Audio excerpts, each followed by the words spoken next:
Hello, my name is Bobby. I'm 14 and I have a little brother named Johnny who is severely to profoundly deaf. Having a brother who has significant hearing loss, it's not really changed our family, but it's tweaked some things, you know, in the way that it's a little bit more anxiousness than I think there would be otherwise, more things to worry about. There is a big cost to everyone in the family of having to help a handicapped child along. And Bobby lost out on a lot of attention and he lost out on a lot of activities. And there were a lot of times where we would be doing something that was related to deafness.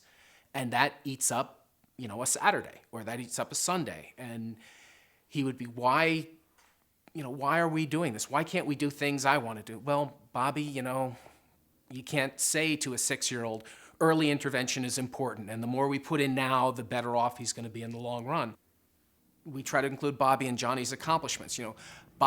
Johnny did this, and it was partially because you were modeling sound like we told you to, or you repeated, or you worked with him. Of course, you feel that when you have a brother who's deaf, or has a disability of any kind, that they'll get more attention for it and that they'll get more, that kind of thing. But it's the same as if you were born in a large family where your parents can't really, spend all the time with you because they have other people to deal with. And perhaps it's a little bit worse because you can get jealous of one person for more. But other than that, it's really no different, in my opinion.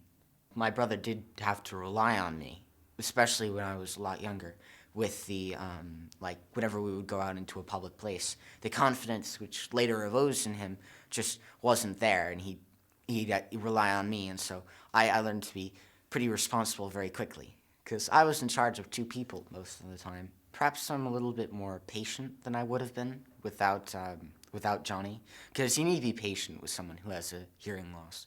That's really the most important thing. Bobby and Johnny are 2 years apart, and they are close enough to play together, and they're close enough to be rivals in a lot of things. And it's sort of a wonderful alchemy that Johnny has taken it upon himself to be a rival to Bobby. And this has spurred him, this has helped him, because he wants to do everything that Bobby can do.